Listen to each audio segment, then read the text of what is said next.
Soki mokonzi ya mboka alingi apesa candidature na ye ayaka na auto bengaka programme. Ezali boyete.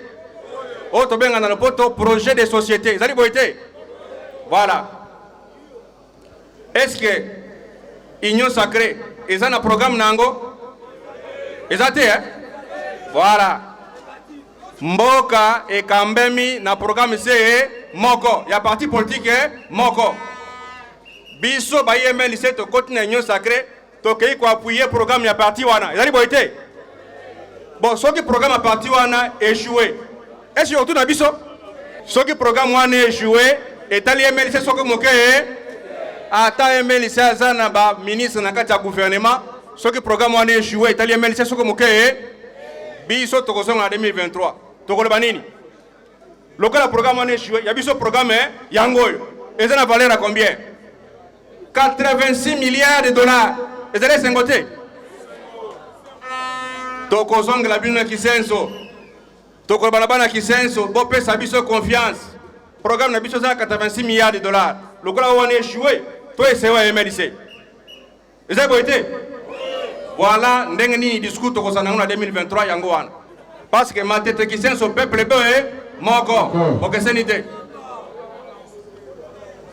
Botier photo ya Jean-Pierre Bemba na Tipoi Eli Kolobake na 2023 candidat mususu azali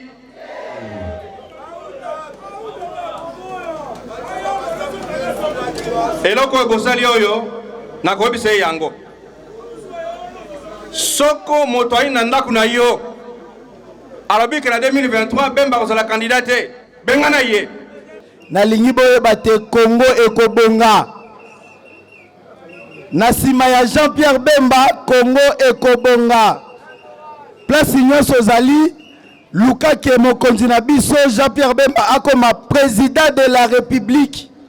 Po alembi biso te, to lemba ye pete. Mutu mundela bundisaka, eza mutu wana nde abimisaka mboka na pasi.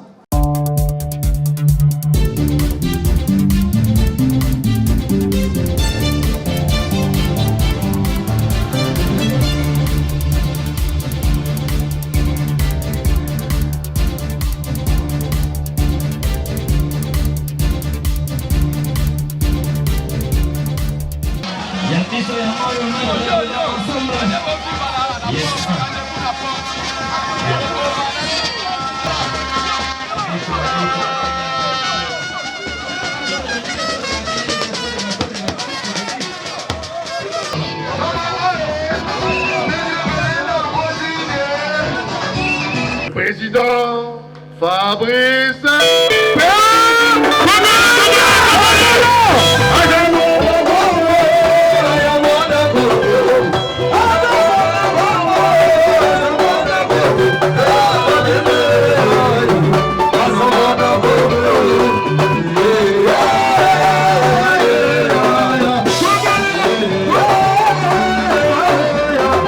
Nakobana luko senga bino merci na kombo ya Jean-Pierre Bemba merci na bino bana kisensu ndenge boyambi biso bolakisi biso esengo na bolingo na keyo bo réservé pour na biso na sengi pe bana matete mbote na humilité na bango balongwe matete baye ko sangana na bana kisensu lakisi ke tozali bato moko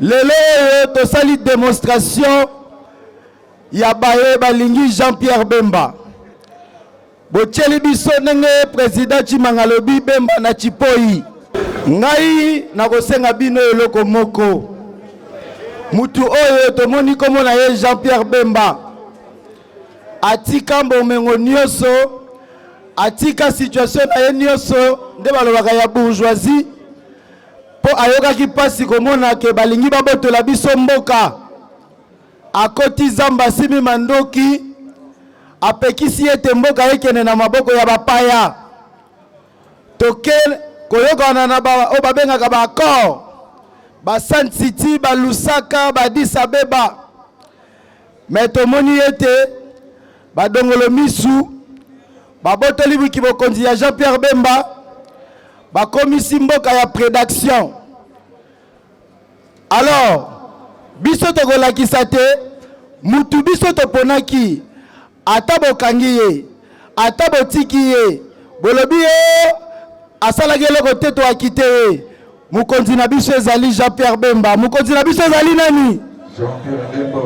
Soki bondimi na ngai elongo ke mokonzi na biso ezali Jean-Pierre Bemba, tobetela Bemba mbongo makasi.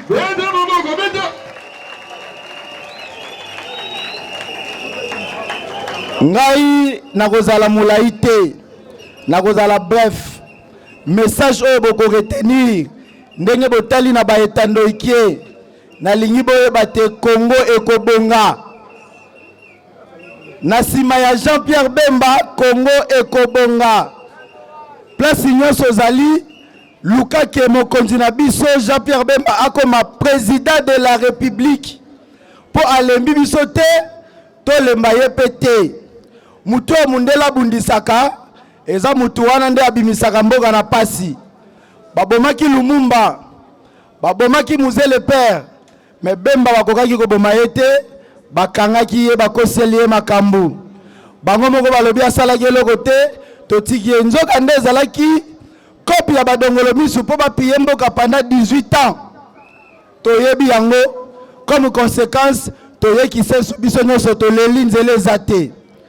Message na kotika tokomisa mokonzi na biso Jean-Pierre Bemba président de la République. Soki bondimi yango bobeta suma boko makasi. Beta maboko maman papa. Ba papa ya Kisenso pe ya matete mbote na bino. Mbote lisusu. Lelo ezali mokolo monene. Ezali mokolo monene pamba te ngai navandi na mboko yo Kisasa mbula na mbula kasi mbalanga liboso maître Fabrice Pelende akotisi ngai na kati ya commune ya Kisenso. Bongo bisengo na kuti na Kisenso na zangi ninga kolimbole yango.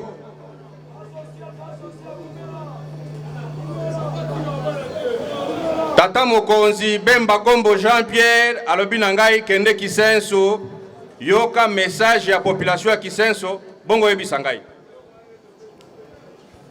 Grâce ya président Fabrice Pelende leloyo asangisi biso na Kisenso makambo na moni na kozonga awa riche na mutu na ngai pe na esengo monene.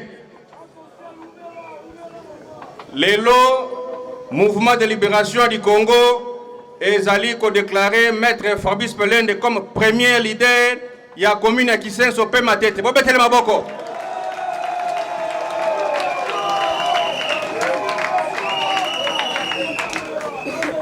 Makambo azali kosala ebele na bato basala kayango te. Na Kisenso bosali makambo ya kokamwa. Eloko aliboso elingi kutangisanga mai na miso ezali oyo bosali oyo. Oyo ezali nini? Tipoi ya? Yabo ete? Bosali tipoi. Et tu m'as tête, hein? Voilà. Message wana ezali très capital. Bosali tipoi, bokamati photo ya mutu moko, bocheli kola tipoi wana. Elingo lo banini? Eh? Naoki mana mute? Bokonzeza nani? Bino moko bana Kisenso bopesi message très capital neloko bosali oyo. Bana matete pardon, na Kisenso. Parce que matete Kisenso peuple boye moko. Okesenite. Botier photo ya Jean-Pierre Bemba na tipoi. Eli kolobaki na 2023. Candidat mususu azali.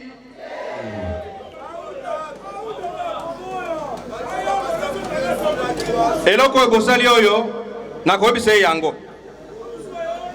Soko moto ayi na ndaku na yo alobi ke na 2023 Bemba kozala candidate bengana ye badongolo misu bakoyena discours a lokuta bakangaka ye kaze judiciaire neza kobeba akozala candidate makambo mayewana ezali makambo ya lokuta. Bemba Gombo Jean-Pierre akozala candidat na 2023. Bobete maboko. Beta maboko makasi.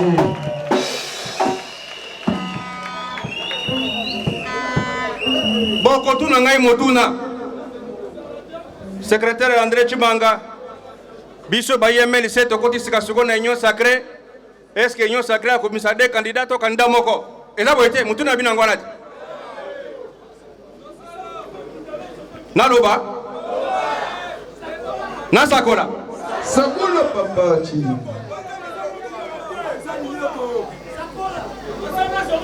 ngai nazali architecte na dessiner ndako na teki yango na pesi na ba ingénieur batongi ndako babengi ba électricien babengi ba plombier babengi batuna karo bosimbanga na malamu makana solo bawana bongo na sima kotonga ndako wana ndako nango ekwei ese na kutuna électricien na kutuna plombier na kutuna nani architecte ingénieur boni ndako tonga minda kwei eliko le banini atongi malamu te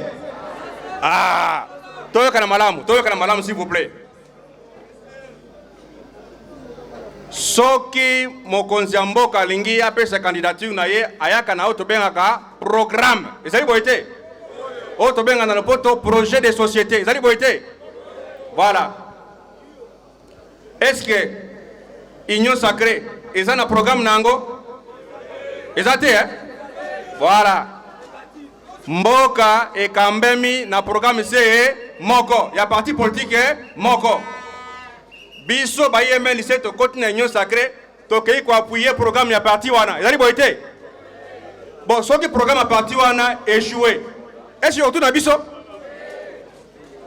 nani responsable mukolo programme voilà eli ko le baké soki programme wana échoué etali MLC soki moke ata MLC azana ba ministre na kati ya gouvernement soki programme wana échoué etali MLC soki moke biso tokozonga na 2023 tokoloba nini lokola programme wana échoué ya biso programme yangoyo eza na valeur à combien 86 milliards de dollars ezali sengote tokozonga la bino kisenso tokoloba bana kisenso bo pesa biso confiance programme na biso za 86 milliards de dollars lokola wana échoué to esewa MLC ezali boyete. Voilà ndenge nini discours tokozana na 2023 yango wana bapota bino bosoto te ba koloba bino te que non voilà bino pe MLC bozaka na masolo lokola te échoué échec yango esa biso na bino ezali biso na bino te parce que programme comme ya union sacrée ezali te toyokani nayoki bana kisenso baleli balobi nzela ezali te yebisa président Bemba kisenso nzela ezali te esalaki ngai pasi na motema message wana lelo na poko ekokoma soki na silisi awa na kosala rapport nyonso epa mokonzi makambo na kuti na kisenso makambo minene oyo président Fabrice Pelende asali na kisenso lelo azali déclaré comme premier leader na kati ya commune ya kisenso pe matete tobetele su maboko azali na kati ya réservoir ya MLC bongo ba mama ba papa soki tokabani awa bozonga na esengo bobangelo komoko te mouvement de libération du Congo ekokamba mboka oyo Bemba Gombo Jean-Pierre akodirige Congo pe passe na bino ekosila Fabrice Pelende mwana na biso MLC pa ya MLC ache motema asali makamoko extraordinaire bongo. Merci beaucoup ne bwana bibisowa otika na kimia esengo na kutia wa evana mitebe na bino te mokolo yo MLC kofana na ebonga soko MLC va ne bonga biso nyonso toko travailler pona ko telemisa Congo ko bimisa Congo na bosoto ezali boyete. Voilà na kanisi minga ko bezali te. Merci beaucoup pona nyonso nzamba batela bino nzambe abatela président Pelende apese subambule ebele apese maele ya kosala koleka oyo asali lelo ezali boyete. Ok, merci beaucoup pour l'organisation, merci pour tout. Maître Pelende.